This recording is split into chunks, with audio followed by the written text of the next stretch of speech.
Hi friends, welcome to Study Econ. So இன்னைக்கு நாம என்ன பார்க்க போறோம் அப்படினு பாத்தீங்கன்னா ஒரு பேலன்ஸ் ஷீட்ல இருந்து எப்படி வந்து ரேஷியோஸ் கால்குலேட் பண்றது. இது வந்து ஒரு பேசிக்கான சம். ஓகே. சோ இத வச்சு நான் உங்களுக்கு எக்ஸ்பிளைன் பண்றேன். ஏன்னா உங்க கையில வந்து நிறைய பேலன்ஸ் ஷீட் இருக்கும். நிறைய பேலன்ஸ் ஷீட் நீங்க டே டு டே லைஃப்லயும் பார்த்திருப்பீங்க. லைக் நீங்க ஒரு ப்ரொபோசல் பண்றீங்க அப்படினா கூட பேலன்ஸ் அசெட் சைடு இருக்கும், லைபிலிட்டி சைடு இருக்கும், எல்லாமே இருக்கும். ஸோ நான் இங்கே டிஸ்கஸ் பண்ண போகிறது என்ன அப்படின்னா பேசிக்காக நீங்கள் என்னென்ன ரேஷியோஸ் பார்க்க வேண்டியது இருக்குது. ஸோ இதுதான் வந்து ஜேஏபிலையும் கேட்குறாங்க, சிஏபிலையும் ரொம்ப இம்பார்ட்டண்ட்டான விஷயம் தான். ஸோ ஒரு கம்பெனி வந்துட்டு நீங்கள் ஃபண்டிங் பண்ண போகிறீங்க அப்படின்னா ஃபர்ஸ்ட் ஆஃப் ஆல் வந்துட்டு அவங்க கொடுக்குற பேலன்ஸ் ஷீட்டில் அவங்களுடைய கரண்ட் ஆல்ரெடி அவங்க ஐடி ஃபைல் பண்ணிட்டு இருக்காங்க அப்படின்னா அவங்களுடைய கரண்ட் இயர்க்கான அசெட்ஸ் அண்ட் லைபிலிட்டி உங்களுக்கு கொடுத்துருப்பாங்க. அதே நேரத்தில் இல்லை அது நியூ கம்பெனி அப்படின்னா எஸ்டிமேட்டட் ப்ரொஜெக்ஷன்ஸ்னு கொடுத்துருப்பாங்க. ஓகே. ஸோ இது வந்து நான் ஒரு வருஷத்துக்கான லைபிலிட்டிஸையும் அசட்டையும் எடுத்திருக்கேன். ஸோ இது வந்து ஜஸ்ட் ஆன்லைன்லேருந்து எடுத்தது. ஓகே. ஸோ இதில் வந்து பார்த்தீங்க அப்படின்னா இங்கே என்ன கொடுத்துருக்காங்க அப்படின்னா சம் கைண்ட் எக்ஸ்ன்ற ஒரு கம்பெனின்னு வச்சுக்கோங்க. ஸோ இந்த கம்பெனியில் வந்து பார்த்தீங்கன்னா லைபிலிட்டி சைடு கொடுத்துருக்காங்க. என்னென்ன கொடுத்துருக்காங்கன்னா கேபிட்டல், P&L அக்கௌண்ட். இது வந்து ப்ராஃபிட் அண்ட் லாஸ் அக்கௌண்ட்னு தனியாக ஒரு ஷீட் இருக்கும் உங்களுக்கு. ஓகே. ஸோ இது வந்து பார்த்தீங்க அப்படின்னா how the company is creating the profit and how much tax they are paying, அது எல்லாமே இதில் சொல்லியிருப்பாங்க. ஓகே. ஸோ அதை வந்து நான் அப்கமிங் வீடியோஸில் உங்களுக்கு பொறுமையாக எக்ஸ்பிளைன் பண்ணுறேன். ஏன்னா லைபிலிட்டி அண்ட் அசெட் வந்து நீங்கள் படிக்கும் போது நம்ம ரொம்ப வேகமாக போனோம் அப்படின்னா நமக்கு அந்த லிங்கிங் கிடைக்காது, எது எங்கேருந்து வருதுங்கிறது கிடைக்காது. ஸோ அதுக்காக ஸோ பேசிக்காக ஒரு அசெட்ஸ் அண்ட் லைபிலிட்டி இப்போ நம்மக்கிட்ட இருக்குது, அதை வந்து நம்ம பிளைண்டாக அனலைஸ் பண்ண போகிறோம். Okay. We are not going to check deeply. சரிங்களா? ஸோ இந்த இப்போ வந்து ஒருத்தர் கொடுத்துருக்காரு, நீங்கள் வந்து இந்த கம்பெனிக்கான current ratio, quick ratio, inventory ratio இதெல்லாத்தையும் கால்குலேட் பண்ண போகிறீங்க. இது இல்லாமல் இன்னும் 2-3 இம்பார்ட்டண்ட்டான ரேஷியோஸ் இருக்குது. Interest coverage ratio, asset coverage ratio இதெல்லாம் இருக்குது. ஸோ அப்புறம் டெப்ட் சர்வீஸ் கவரேஜ் ரேஷியோ இருக்குது. ஸோ இதெல்லாம் வந்து நம்ம அப்கமிங்காக பார்த்துட்டே வந்துடும். சரிங்களா? ஏன்னா ஒரு ஆஸ் அ பேங்கர் உங்ககிட்ட வந்துட்டு ஒரு அசெட்ஸ் அண்ட் லைபிலிட்டி கொடுக்குறாங்க அப்படின்னா, ஒரு கம்பெனி கொடுக்குறாங்க அப்படின்னா, ஸோ அந்த கம்பெனி எப்படி ரன் ஆகுது அதை வந்து நம்ம அனலைஸ் பண்ணுறதுக்காக இது ஒரு டூலாக யூஸ் பண்ணிகிட்டு இருக்கோம். ஓகே. சரி. ஸோ ஃபர்ஸ்ட் திங், அசெட்னா என்ன, லைபிலிட்டினா என்ன, நான் ஆல்ரெடி நிறைய டைம் எக்ஸ்பிளைன் பண்ணியிருப்பேன். நான் ஜஸ்ட் ஒரு ரீகேப் மட்டும் கொடுத்துட்றேன். ஓகே. அசெட் எல்லாமே வந்துட்டு உங்களோட யூசஸ் ஆஃப் ஃபண்ட். அதாவது ஒரு கம்பெனியை பொறுத்தவரையிலும் அசெட் அப்படிங்கிறது அந்த ஃபண்டை எந்த வகையில் உபயோகிச்சிருக்கு. அது வந்து ஒரு லேண்ட் வாங்கியிருக்கா, இல்லை வந்துட்டு ஸ்டாக்ஸ் வச்சுருக்காங்களா, இல்லை வந்து கிரெடிட்டில் சேல்ஸ் பண்ணியிருக்குங்கன்னா பில்ஸ் ரிசீவபிள், டெப்டார்ஸு இதெல்லாமே வரும். அதே மாதிரி கேஷ் வச்சுருக்கா, இது எல்லாமே வந்து அந்த கம்பெனியினுடைய அசெட்டில் வரும். Okay. So liabilities are the sources of fund. Liabilities are sources of fund from where you are getting the money. Okay. So இது ரெண்டு தான் very very important. சரிங்களா? ஸோ liabilitiesல வந்து பார்த்தீங்க அப்படின்னா ஜென்ரலி இந்த அக்கௌண்ட் இந்த பேலன்ஸ் ஷீட்டில் என்ன கொடுத்துருக்காங்கன்னா ஃபர்ஸ்ட் வந்துட்டு கேபிட்டல்னு ஒன்று கொடுத்துருக்காங்க. ஸோ இது வந்து நிறைய டைப் ஆஃப் கேபிட்டல் இருக்குது உங்களுக்கு. ஈக்விட்டி கேபிட்டல்னு சொல்லுவாங்க, ஷேர் கேபிட்டல்னு சொல்லுவாங்க. ஸோ இந்த மாதிரி நிறைய விஷயங்கள் இருக்குது. ஏன்னா அந்த கம்பெனியினுடைய நேச்சர் மாற மாற உங்களான கேபிட்டல் வந்து மாறிடும். ஓகே. ஸோ ஷேர் கேபிட்டல் அப்படின்னா என்னென்னா, ஃபார் எக்ஸாம்பிள் வந்துட்டு இது வந்து ஒரு சிங்கிள் மேன் கம்பெனி அப்படின்னா அவனுடைய ஷேர் எவ்வளோ இருக்குது, அவன் வந்துட்டு எவ்வளோ இன்வெஸ்ட்மெண்ட் பண்ணியிருக்கான், அந்த மாதிரி நம்ம எடுத்துப்போம். ஸோ கேபிட்டல் வந்து பார்த்தீங்க அப்படின்னா 2 லட்ச ரூபா, அதாவது அந்த பிஸ்னஸை ஸ்டார்ட் பண்ணுறதுக்கு ஓனர் வந்து 2 லட்ச ரூபா போட்டிருக்காரு. ஓகே. ஓகே. மற்றது எல்லா லைபிலிட்டிஸும் வந்து பார்த்தீங்கன்னா வெளியே இருந்து அவருக்கு வந்து பணம் வருது, வெளியே இருந்து வர ஃபண்டு. ஓகே. ஸோ அவர் எங்கெங்கிறதுலாம் அந்த ஃபண்ட் எடுத்திருக்காருன்னு பார்த்தீங்கன்னா போன வருஷம் ப்ராஃபிட் அண்ட் லாஸ்லேருந்து 30,000 ரூபா அவருக்கு கிடச்சிருக்கு. ரிசர்வ் வச்சிருக்காரு ஒரு 40,000 ரூபா. ஜென்ரல் ரிசர்வ் அப்படிங்கிறது என்னன்னா, ஏன்னா நிறைய இடத்துல வந்துட்டு நம்ம ஒரு அக்கௌண்ட்ஸ் பார்க்கும்போது ஜென்ரல் ரிசர்வ்னு சொல்லுவாங்க, ரிசர்வ்ஸ் அண்ட் சர்ப்ளஸ்னு சொல்லுவாங்க, ஸோ இதெல்லாம் வந்துட்டு நம்ம எப்படி எடுத்துக்கணும் அப்படின்னா, so it is some kind of fund from previous action. So போன வருஷம் வந்துட்டு நம்ம ஒரு பிஸ்னஸ் பண்ணியிருப்போம், அதுலேருந்து நமக்கு வந்துட்டு ப்ராஃபிட் அண்ட் லாஸில் இவ்வளோ அமௌண்ட்டு நம்ம பிரிச்சிருக்கோம். அதாவது அந்த கம்பெனியுடைய ப்ராஃபிட் அண்ட் லாஸ்ன்னு நம்ம தான் பிரிச்சிருக்கோம். ஆக்சுவலி பார்த்தீங்கன்னா இது ரெண்டையுமே கூட நம்ம ஆட் பண்ணலாம். ஸோ இதெல்லாம் வந்து கொஞ்சம் கன்ஃபியூஷன்ஸாக இருக்கும். ஓகே, ஸோ நம்ம பேசிக்காக நீங்கள் ஒவ்வொரு பேலன்ஸ் ஷீட்டாக நீங்கள் பார்க்க அந்த ஆடிட்டிங்ஸ் வந்துட்டு எப்படி பண்ணியிருக்காங்க, ஏன் அதை வந்து பிரிச்சிருக்காங்க அப்படிங்கிற டீட்டெயில் உங்களுக்கு தெரியும். ஓகே, அதுக்கப்புறம் டிபென்ச்சர் பாண்ட்ஸ்லேருந்து 12% வந்திருக்கு. அதுக்கப்புறமேட்டு சன்ட்ரி கிரெடிட்டர், பில்ஸ் பேயபிள், இது எல்லாமே வந்துட்டு லைபிலிட்டிஸில் வருது. ஓகே, சரி. அடுத்து வந்து பார்த்தீங்கன்னா சோர்சஸ் ஆஃப் ஃபண்டு நமக்கு இப்போ தெரிஞ்சிருச்சு. இப்போ அந்த ஃபண்டெல்லாம் இங்கே யூஸ் பண்ணியிருக்காங்க. மொத்தம் அவர் சோர்ஸில் எவ்வளோ இருக்குன்னா 8,40,000 ரூபா ஃபண்டை வந்து ஜெனரேட் பண்ணிட்டார். அவர் கையில் வந்து எடுத்துட்டார், அங்கே இங்கேன்னு புரட்டி எடுத்துட்டார். இப்போ அதை வந்து என்ன பண்ணுறாரு அப்படின்னா அசட்டாக கிரியேட் பண்ணுறாரு. ஃபர்ஸ்ட் வந்து என்ன பண்ணுறாருன்னா லேண்ட் அண்ட் பில்டிங்கில் 1,40,40,000 ரூபா செலவு பண்ணுறாரு. ஸோ பேசிக்காக வந்து என்ன நினைப்போம் அப்படின்னா அதை பர்ச்சேஸ் பண்ணுறாங்க அப்படின்ற மாதிரி நினைப்போம். அப்படி கிடையாது. So land and building purchase பண்ணுறது ஒரு ஆப்ஷன். இன்னொன்று வந்துட்டு அதை டெவலப் பண்ணுறது, அதை ரெனோவேட் பண்ணுறது, பெயிண்டிங் பண்ணுறது, இதெல்லாமே லேண்ட் அண்ட் பில்டிங்கான செலவுகள். அடுத்து வந்து பிளான்ட் அண்ட் மெஷினரி. ஸோ அவங்களுடைய கம்பெனி ரன் பண்ணுறதுக்கு கம்பல்சரி ஏதாவது ஒரு மெஷின் தேவைப்படும். ஸோ அந்த மெஷினரிக்காக செலவு பண்ணியிருக்கார். So their stocks and debtors everything, இது எல்லாமே வந்துட்டு ஆசெட்ஸ். ஓகே, ஸோ டெப்டார்ஸ்னால் என்னது, யாராவது வந்து நமக்கு பணம் தர வேண்டியது இருக்கும். ஓகே, நம்ம முன்னாடியே சப்ளை பண்ணியிருப்போம், பணம் தர வேண்டியது இருக்கும். ஓகே, பில்ஸ் ரிசீவபிள் அப்படிங்கிறது சேம் அதே தான். ஸோ அதை பிரித்து காமிச்சிருக்காங்க.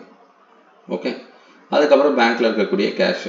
ஸோ இதெல்லாம் தான் வந்துட்டு அவங்களுக்கு அசெட்டில் காமிச்சிருக்காங்க. ஓகே, சரி. இப்போ நம்ம கிட்ட கேட்குற கொஷின்ஸ் என்ன அப்படின்னா பேசிக்காக வந்துட்டு நீங்கள் எனக்கு கரண்ட் ரேஷியோ, குயிக் ரேஷியோலாம் கேல்குலேட் பண்ணி சொல்லுங்கள்.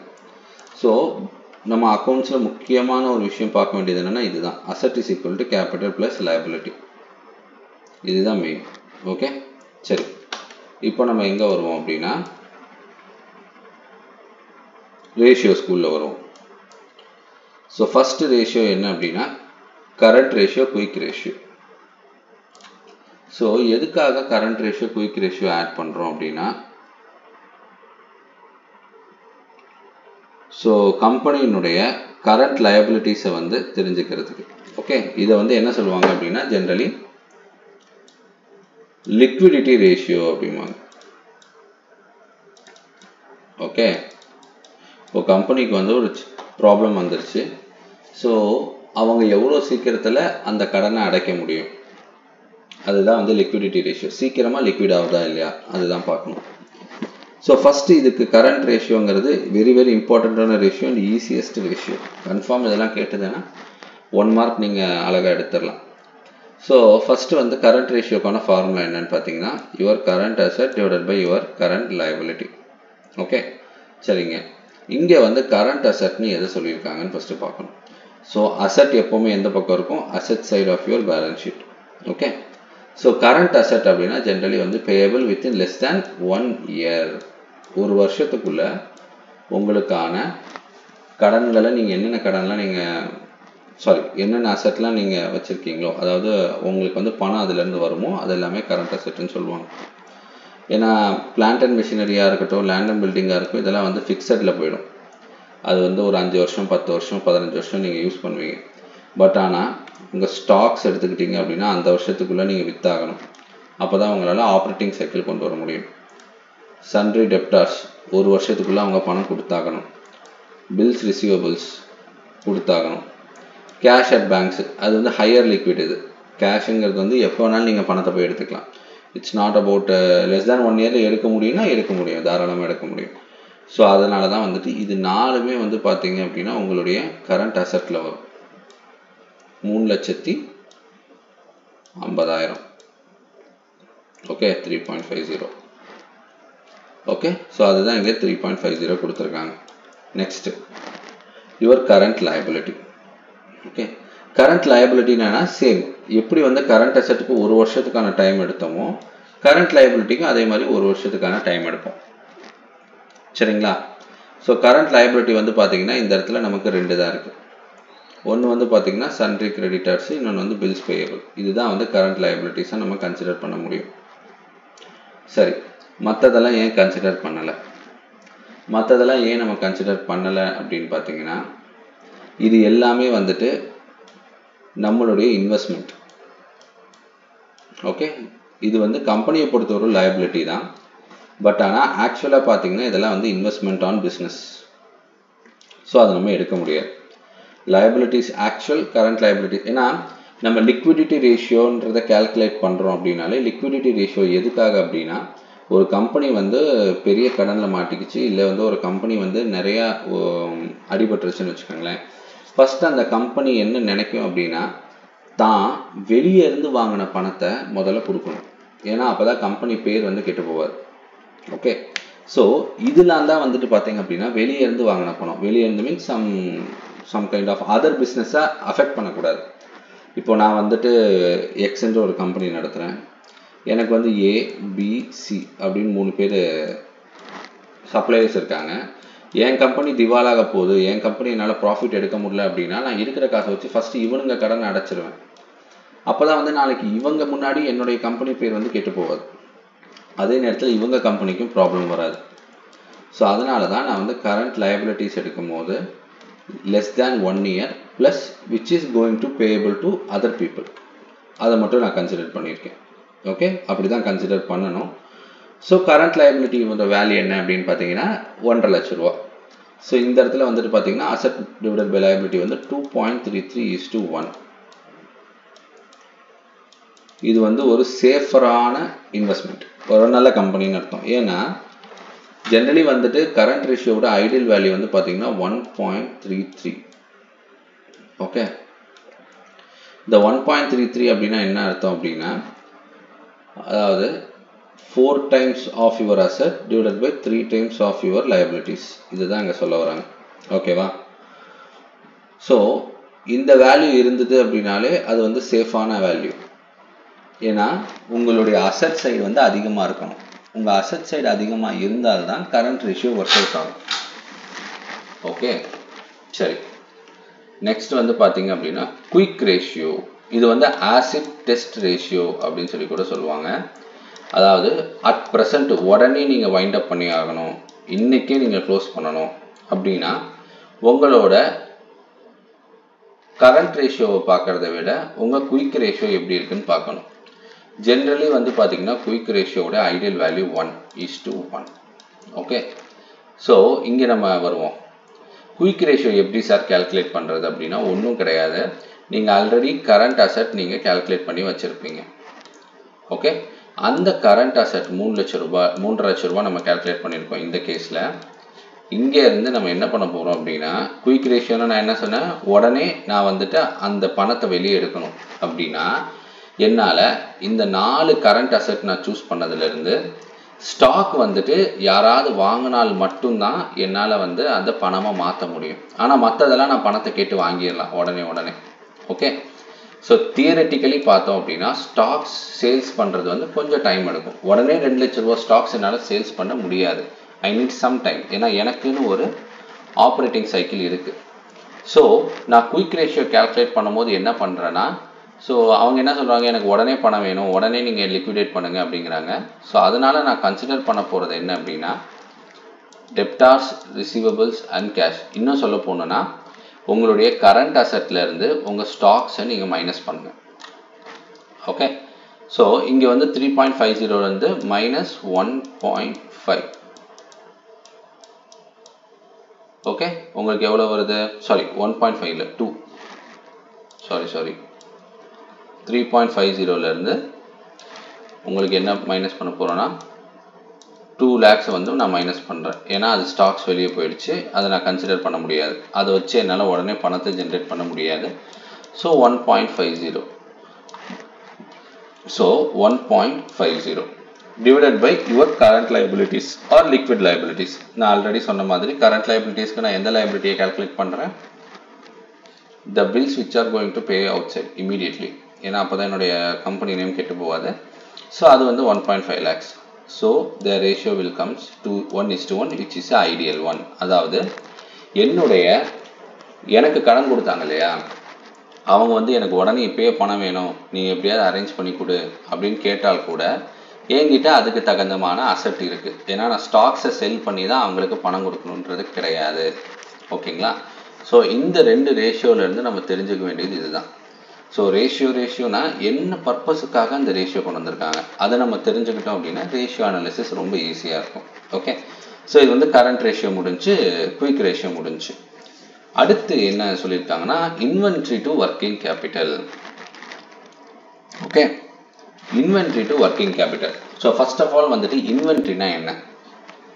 இன்வென்ட்ரினா உங்களோட ஸ்டாக்ஸ், ரா மெட்டீரியல் எல்லாமே சேர்த்து தான் இன்வென்ட்ரி. அதாவது நீங்கள் ஒரு கம்பெனி நடத்துறீங்க அப்படின்னா உங்கள் கம்பெனிக்குள்ளே போனோன்னே நீங்கள் என்ன பிஸ்னஸ் பண்ணுறீங்களோ அந்த மேனுஃபேக்சரிங் பிஸ்னஸோ சர்வீஸ் பிஸ்னஸோ உங்களுக்குன்னு ஒரு ஸ்டாக்ஸ் இருக்கும்.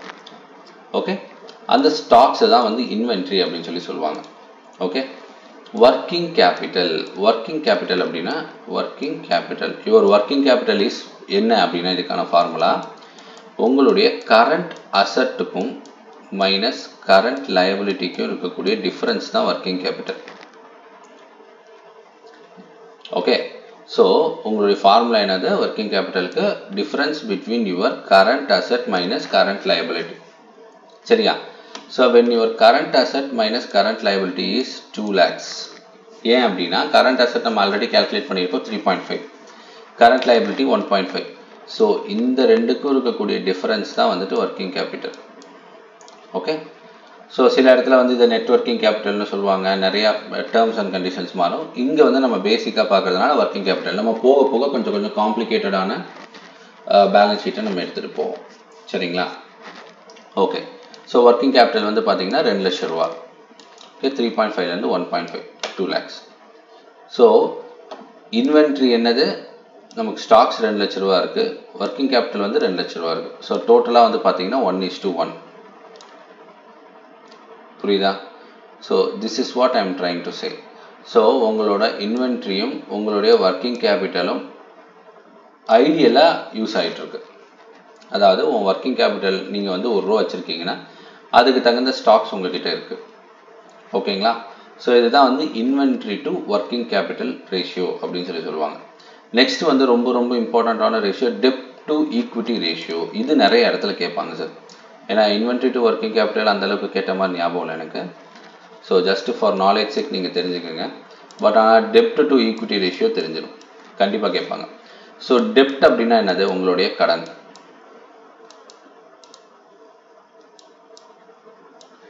ஈக்விட்டி அப்படின்னா என்னதுன்னா உங்களோட fund, share holder fund, capital fund என்ன வேணால் நீங்கள் எடுத்துக்கலாம். ஓகே, ஸோ இதுதான் வந்து டெபிட் டு ஈக்விட்டி ரேஷியோ அப்படின்னு சொல்லி சொல்லுவாங்க. ஸோ ஃபர்ஸ்ட் ஆஃப் ஆல் வந்து டெப்ட் எவ்வளோ இருக்குது அப்படிங்கிறத நம்ம தெரிஞ்சுக்கணும். ஓகே, ஸோ இது என்ன சொல்லுவாங்க அப்படின்னா டெப்ட் டு ஈக்விட்டி ரேஷியோவில் முக்கியமாக வந்துட்டு லாங் டேர்ம் டெப்ட்டை மட்டும் கன்சிடர் பண்ணுறாங்க. ஓகே, அடுத்து வந்துட்டு ஏன்னா ஷார்ட் டேர்ம் டெப்ட் எல்லாம் வந்துட்டு உங்களுக்கு கரண்ட் ரேஷியோக்கு போயிடும் இல்லையா, கரண்ட் ரேஷியோவில் கால்குலேட் பண்ணும்போது வந்துடும் அதெல்லாம். ஸோ டெப்ட் டு ஈக்விட்டி அப்படிங்கிறது வந்து லாங் டேர்ம் டெப்ட் divided by your shareholder fund. Okay, so இங்கே வந்து பார்த்தீங்க அப்படின்னா லாங் டேர்ம் டெப்ட் என்ன இருக்குது அப்படிங்கிறத பார்க்கணும். லாங் டேர்ம் டெப்ட் அப்படின்னா என்னென்னா இந்த இடத்த பொறுத்தவரையிலும் லயபிலிட்டி சைடில் வந்து பார்த்தீங்கன்னா இந்த டிபென்ச்சர்ஸ் இருக்குது இல்லைங்களா, 4,20,000 ரூபாய், இதுதான் வந்து லாங் டேர்ம் டெப்ட்னு சொல்கிறாங்க. ஏன்னா இது வந்து ஒரு கடன் தானே. டிபென்ச்சர்ஸ் அப்படிங்கிறது ஒரு bond, 5 years bond, 10 years bond, 7 years bond அந்த மாதிரி இருக்கும். சரிங்களா? ஸோ அப்போது இந்த இடத்துல நம்ம கற்றுக்கிட்டது என்ன அப்படின்னா புதுசாக டிபென்ச்சர்ஸ்னு ஒன்று கற்றுக்கிட்டோம். ஓகே, ஸோ இந்த டிபென்ச்சர்ஸ் வந்து 4,20,000 ரூபாய். சரிங்களா? ஸோ அதுதான் நியூமரேட்டரில் போட்டிருக்காங்க.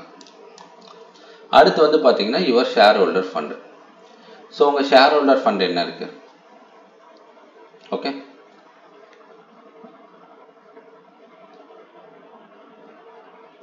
ஷேர் ஹோல்டர் ஃபண்ட் அப்படின்றது பார்த்தீங்கன்னா உங்களோடது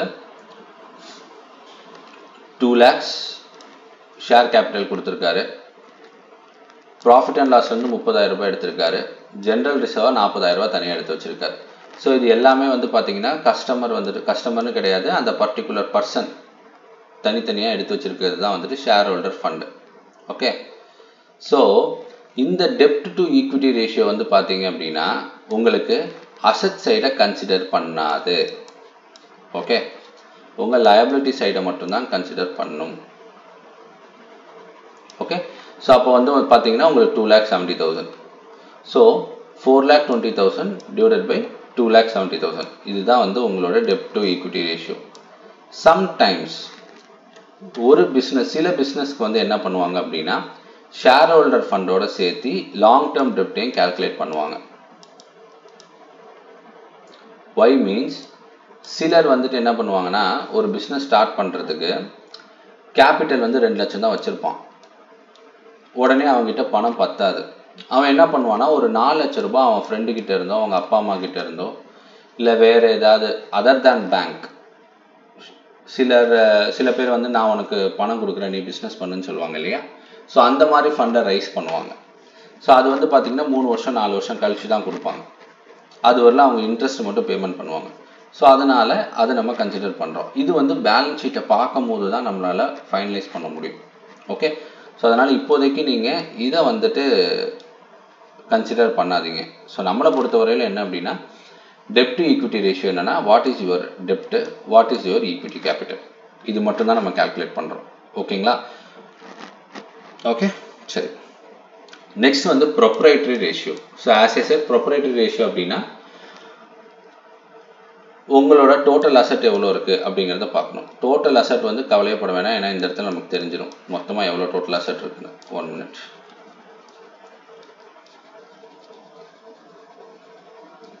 ஸோ டோட்டல் அசட் வந்து எவ்வளோ இருக்குது அப்படின்னு பார்த்தீங்கன்னா இந்த கேஸில் வந்துட்டு 8,40,000 rupees கொடுத்துருக்காங்க. Okay, so what is the total asset அப்படின்னா 8,40,000 rupees. Okay, share holder fund is 2,70,000 rupees. Share holder fund as sir என்னென்ன வரும்? ஷேர் கேபிட்டல் கண்டிப்பாக வந்துடும். ப்ராஃபிட் அண்ட் லாஸ் அக்கௌண்ட், ஏன்னா போன வருஷம் ஒரு பிஸ்னஸ் பண்ணியிருப்பாரு, அதுவும் வந்து அவரோட தான். ஜென்ரல் ரிசர்வ், ஸோ இது எல்லாமே வந்து ஷேர் ஹோல்டர் ஃபண்டில் வரும். ஸோ 2,70,000. ஓகே, இதுதான் வந்து ப்ரொப்ரைட்டரி ரேஷியோ. அதாவது டோட்டல் அசட் வந்து அவர் 8,40,000 ரூபா கிரியேட் பண்ணியிருக்காரு. அதில் அவர் இன்வெஸ்ட் பண்ண பணம் வந்து பார்த்தீங்க அப்படின்னா 2,70,70,000 தான். 32% தான், 0.32% தான் அவர் பணம் இருக்குது. பாக்கி பணம் வந்துட்டு வெளியேருந்து வாங்கி தான் அந்த சோர்ஸ் ஆஃப் ஃபண்டை வந்து ரெடி பண்ணியிருக்காரு. இதுதான் இங்கே தெரியுது. ஓகே, நெக்ஸ்ட் வந்து கேபிட்டல் கியரிங் ரேஷியோ. இது மேக்ஸிமம் நம்ம யூஸ் பண்ண மாட்டோம், இது நமக்கு அந்த அளவுக்கு தேவையும் கிடையாது. So but anyway for knowledge sake நான் சொல்லிடுறேன். First interest bearing security, fixed interest. நமக்கு இங்கே டிபென்ச்சர்ஸ் கொடுத்துருக்காங்க 4,20,000 ரூபா. ஈக்விட்டி ஷேர் கேபிட்டல் எவ்வளோ இருக்குது? 2 லட்சம் ரூபா.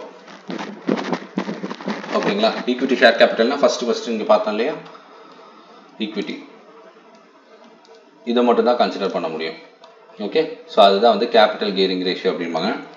அது வந்து 2:1. Okay, done. Next current asset to fixed asset ratio. Current asset to fixed asset ratio அப்படிங்கிறது என்னன்னா உங்கள் அசட் சைடை மட்டும் கன்சிடர் பண்ணுறது. ஏன்னா ரெண்டுமே அசட் இல்லையா, அதுதான் வந்து current asset to fixed asset ratio அப்படின்னு சொல்லுவாங்க. இங்கே வந்து பார்த்தீங்கன்னா current asset already calculated 3.50 lakh. What is your fixed asset? Fixed asset அப்படிங்கிறது land and building, plant and machinery, இது எல்லாமே ஃபிக்ஸட் அசட்டில் வரும். ஸோ ஃபிக்ஸட் அசட் வந்து பார்த்தீங்கன்னா 1.4 + 3.5 that is 4.90. Okay, so total value வந்து பார்த்தீங்கன்னா 0.71:1. இதுதான் வந்துட்டு உங்களுக்கு current asset fixed asset ratio. So எனக்கு தெரிஞ்சு நமக்கு எக்ஸாமில் அடிக்கடி கேட்கக்கூடிய ரேஷியோஸ் வந்து பார்த்தீங்க அப்படின்னா இந்த சம்மில் இருந்து பார்த்தீங்கன்னா CR, QR, DE இது 3 கன்ஃபார்ம் வந்துடும். டெப்ட் ஈக்விட்டி ரேஷியோஸ் மட்டும் 2 மார்க்ஸில் தான் வரும், ஏன்னா அது நிறைய கால்குலேஷன்ஸ் இருக்கிறதுனால. அதை தவிர current asset to fixed asset ratio. Okay, so இதில் வந்து நம்ம தெரிஞ்சுக்கிட்ட விஷயம் அப்படின்னு பார்த்தீங்கன்னா டெப்ட் டு ஈக்விட்டி ரேஷியோ வந்து full and full dealing with the liability side of the balance sheet. Okay, லயபிலிட்டிஸை மட்டும்தான் நீங்கள் பார்க்கணும், என்ன டெப்ட் என்ன ஈக்விட்டி இருக்குது. அதே அசட் ரேஷியோஸ் வந்து பார்த்தீங்க அப்படின்னா current asset to fixed asset வந்து it deals with fixed side of the balance sheet. ஓகேவா? ஸோ இதுதான் வந்து பேசிக்காக ஒரு லயபிலிட்டிஸ் அசட் உங்ககிட்ட கொடுத்துட்டு, அதாவது ஒரு பேலன்ஸ் ஷீட் கொடுத்துட்டு, பேலன்ஸ் ஷீட் அப்படின்னா என்னது, அசட்டையும் லயபிலிட்டி ஈக்குவல் பண்ணுறது தான் balancing. Balancing your asset and liability is your balance sheet. Okay, so balance sheet வந்துட்டு அசெட்ஸ் அண்ட் லைபிலிட்டி கொடுத்துட்டாங்க. ஸோ உங்களோட கரண்ட் ரேஷியோ என்ன, குயிக் ரேஷியோ என்ன, இதெல்லாமே உங்களுக்கு கேட்பாங்க. ஸோ இந்த மாதிரி கொஷின்ஸ் கொடுத்து கேட்டாங்கன்னா கன்ஃபார்ம் 5 to 6 மார்க்ஸ் வந்துடும், உங்களுக்கு ஈஸியாக வந்துடும். ஓகேங்களா? ஸோ இது வந்து அடிக்கடி கேட்டுட்டு இருந்தக்கூடிய ஒரு மாடல் தான். ஓகே, ஸோ அதனால் உங்களுக்கு டேபிளர் காலம் கொடுத்துட்டாங்கனாலோ இல்லை வந்து இதே ஒரு பேராகிராஃபாக கூட கொடுப்பாங்க. ஸோ அந்த பேராகிராஃபாக கொடுத்தாங்கன்னா நீங்கள் வந்து அசட்டையும் லைபிலிட்டியும் பிரிக்க தெரியணும். ஸோ அதையும் நம்ம எப்படி வந்துட்டு ஐடென்டிஃபை பண்ணுறது அப்படிங்கிறது அப்கமிங் வீடியோஸில் ஒன்று ஒன்றா பார்ப்போம். ஓகே, தேங்க்யூ ஃபார் வாட்சிங் this video. Have a very good day.